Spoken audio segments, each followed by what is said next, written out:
Хөдөлгөөн бол хөдөлгөөнтэй нусан тулгуур бүхий баруун талаас сул үзүүртэй Q тархсаачаа F төвлөрсаачаа энэ гулзалах моментийн үйлчлэлд ажиллах дануурын хөндлөн огтл буюу тэгшүүнцэг хөндлөн огтлыг сонгоё. За энэ бодлогыг бодохын тулд бид нар тулгуурууд дээр үүсэж байгаа реакцийг эхлээд тодорхойлох ёстой. За зүүн талын тулгуурыг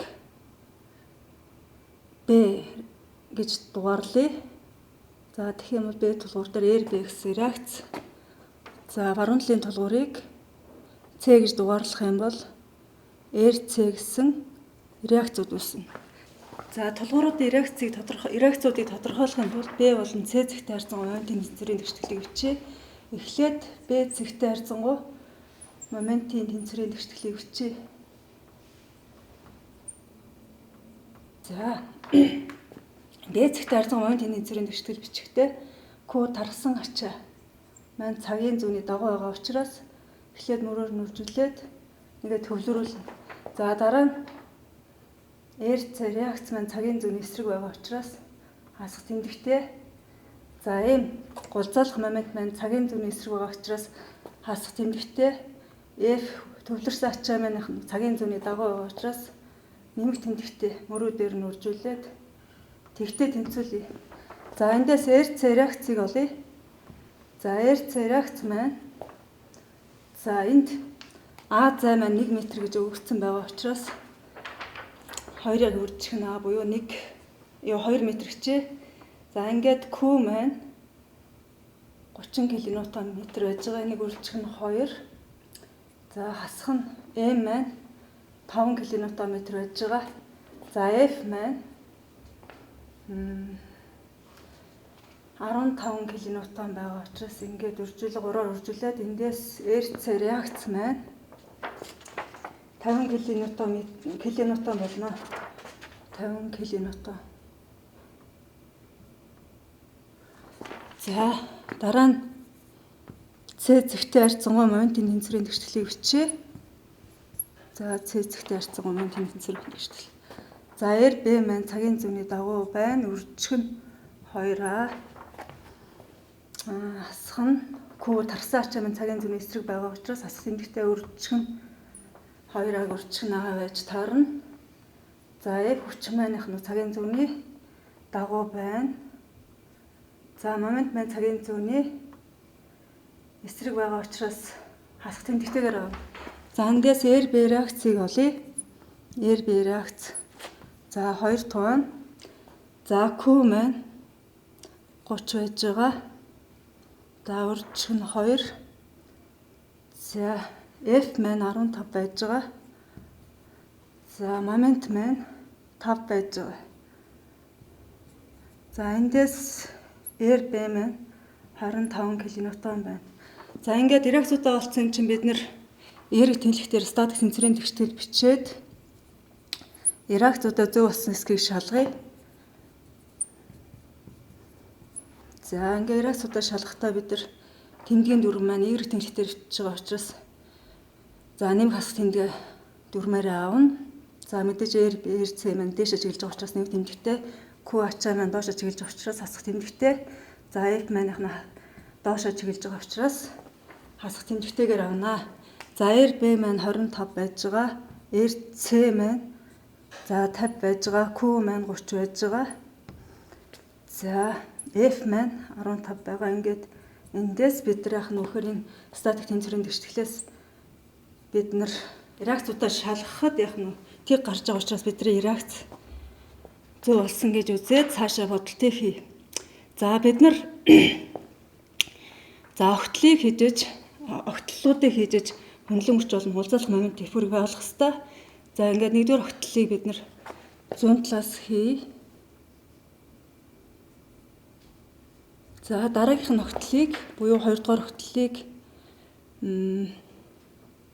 баруун талаас хий. За нэг огтлол тооллыг зүүн талд авлаа. Тооллыг зүүн талд нэг огтлол. За Z1 маань тэгээс 2AZ. За QZ1. За энэ дээр бид нар за тооллыг зүүн гар талд авж байгаа тохиолдолд хөндлөн хүч маань цагийн зүүнний дагуу байвал нэмэх байх хэвээр. За R B цагийн зүүнний дагуу нэмэх тэмдэгтэй, Q цагийн зүүнний эсрэг учраас хасах тэмдэгтэйгээр авлаа. Момент ч гэсэн муу адил цагийн зүүнний дагуу байвал нэмэх тэмдэгтэйгээр авна. R B-г үржихэн Z1 хасхан Q Z1-ийн квадратыг хуваах нь 2. За Z1 тэнцүү тэг үед. За хөндлөн хүч буюу Q Z1 маань нэгдүгээр огтлол дэх хөндлөн хүчний утга маань RB-тэй тэнцүү буюу 25 кН. MZ1 тэг байхад Z1-ийн тэг байхад моментын утга маань тэг байна. За Z1 тэнцүү 2А буюу 2 м үед QZ1 штрих нь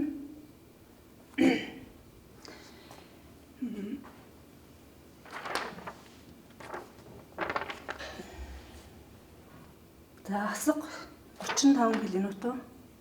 Хасаг 35 кН. За MZ1 штрих нь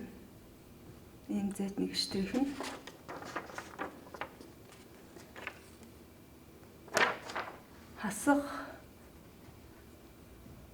10 кНм гарч байна. За 2 дугаар хөтлийг бид нар баруун талаас хийсэн байж байгаа. Өөрөөр хэлбэл тооллын их баруун талд авсан тохиолдолд Z2 нь тэгээс AZ за QZ2 маань за мод хөндлөн хүчийг баруун талаас огтлж байгаа тохиолдолд цагийн зүүнний дагуу байвал нэмэхээр эсрэг тохиолдолд хасгаар авдаг. За манай тохиолдолд F төвлөрсөн ачаа маань цагийн зүүнний дагуу байгаа учраас нэмэхээр авна. За энэ маань 15 кН байж байгаа. За MZ2 маань за баруун талаас огтлж байгаа тохиолдолд цагийн зүүнний эсрэг байгаа тохиолдолд нэмэхээр авна. Эсрэг тохиолдолд хасгаар авах учраас за манай тохиолдолд M гулзаалах момент маань цагийн зүүнний эсрэг байгаа учраас нэмэхээр авлаа. F төвлөрсөн ачаа маань цагийн зүүнний дагуу байгаа учраас хасгаар авлаа. За эндээс Z2 маань тэг үед MZ2 нь за M буюу 5 кН байж км байна. За Z2 тэнцүү А буюу 1 м үед MZ2 1 штрих нь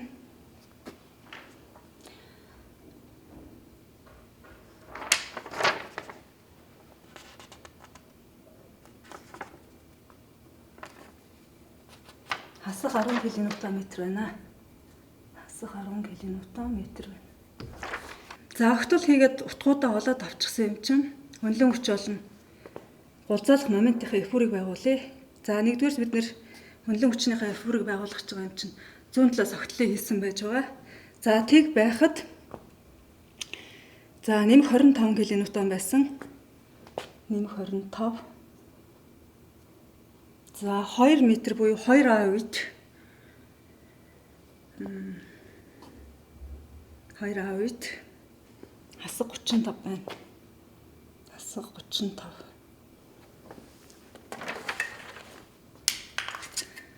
Хасаг 35.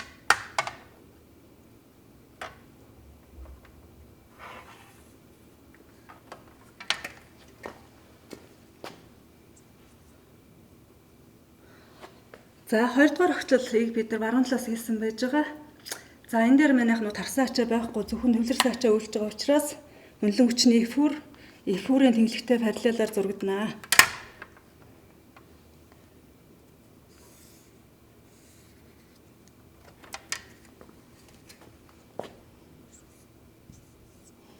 За ингээд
За эндээс харахад тархсан ачаа үйлчилж байгаа хэсэгт эфурын тэнхлийг, хөндлөн хүчний эфурын тэнхлийг огтлж гарч байгаа буюу энэ цэг дээр сэжигтэй цэг байна. Энэ сэжигтэй цэгийг бид нар олох ёстой.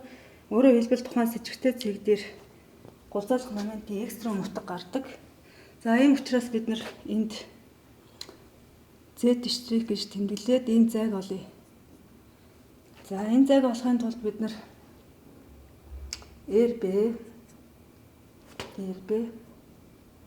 насхан Q Z штрих тэнцвүүдийг гэж үзье. За эндээс Z штрих гэдэг маань RB-г хуваах нь Q гэсэн үг. RB маань 25 кН байж байгаа. Q маань 30 байж байгаа. Эндээс T-г 183 м байна гэсэн үг. Өөрөөр хэлбэл бид нар энэ дээр E максимум штрихийг олох ёстой. За E максимум штрих гэдэг маань RB-г үржихэн Z штрих хасах нь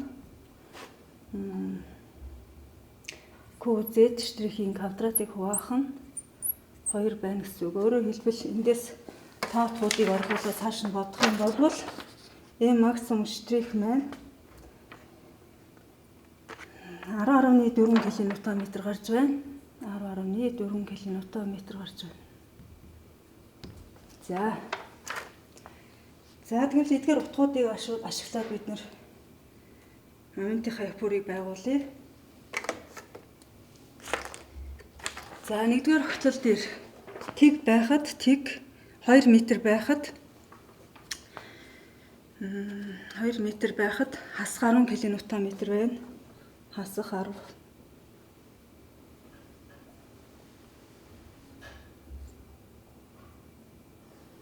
За өөрөөр хэлбэл энэ Z штрих дээр нэмэх 10.4 гарсан байж байгаа. За 10.4.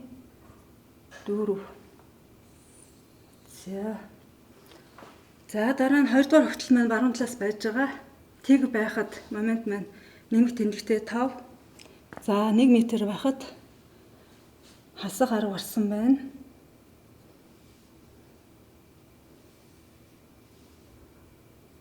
За ингэж зурдах нэ.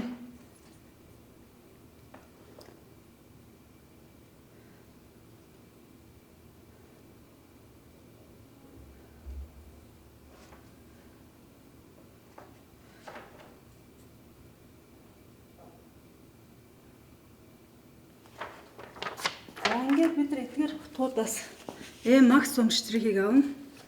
Өөрөөр хэлбэл манай E максимум штрихийг авахдаа E максимумыг авахдаа модулаар нь авна.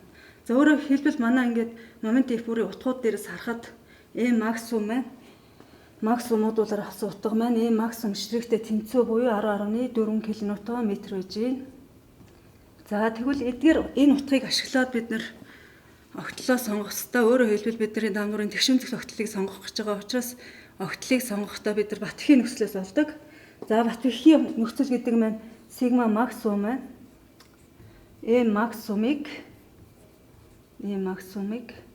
заавал Bx буюу өөрөөр хэлбэл X тэнцвэртэй харьцангуй эсэргүүцлийн моментод нь харьцуулж тооцдог байгаа. Энэ утга маань тухайн дамнуур хийж байгаа материалын маркаас хамаардаг ийм утга байж байгаа. Өөрөөр хэлбэл бидний энэ бодож байгаа дамнуурын одоо зөвшөөрөгдөх хүчтэй маань 160 мегапаскал байгаа учраас өгөгдсөн байгаа учраас энийг ашиглаад бид нэр огтлоо сонгоё. За ингээд огтлоо сонгохын тулд бид нар яах ёстой вэ гэхээр тэгшүүнцэгт огтлыг бодох гэж байгаа учраас тэгшүүнцэгт огтлын үед X тэнцвэртэй харьцангуй эсэргүүцлийн момент маань 6-ны BH-ийн квадрат байдаг. Эндээс бид нар яах вэ гэхээр A-шиг олох ёстой. HB-г аль нэгээр нь оруулж олох ёстой. Бид нар эндээс HB-гийн харьцаа өгөгдсөн байгаа учраас A-шиг 1.2B гэд орлуулчих юм бол эндээс бид нар B-г олох боломжтой гэсэн үг. За ингээд заавал би X буюу өөрөөр хэлбэл X тэнцвэртэй харьцангуй эсэргүүцлийн момент гэдэг маань E максимумыг хуваах нь сигма зөвшөөрөгдөх хүчтэй байж байгаа. За эндээс E максимум гэдэг нь манайхаар 10.4 кНм буюу 10.4-ийг үржих нь 13 зэрэгт Нм байж байгаа. За сигма зөвшөөрөгдөх нь 160 мегапаскал буюу 160-ыг үржих нь 16 зэрэгт паскал байж байгаа. За ингээд бид нар эндээс X тэмдэгтэй харьцан гүйцэтгэлийн моментыг олох юм бол тоо утга маань 65. За 0.1065 метр куб гарна. Энийгээ бид нар сантиметр руу шилжүүлэх юм бол 65 см куб гарч байна. Заавал би X-ээс огтлоо олъё. Өөрөөр хэлбэл огтлоо олохын тулд бид нар аашигаа Б-гээр орлуулчихсан байгаа. За тэгээд бодох юм бол эндээс Б гэдэг маань за куб язгуурдаар 6-г өрчгөн даавал X хуваадаг нь 144 байж байгаа. За ингээд болох юм бол куб язгуурдаар 6-г өрчгөн 65 хуваадаг нь 144 буюу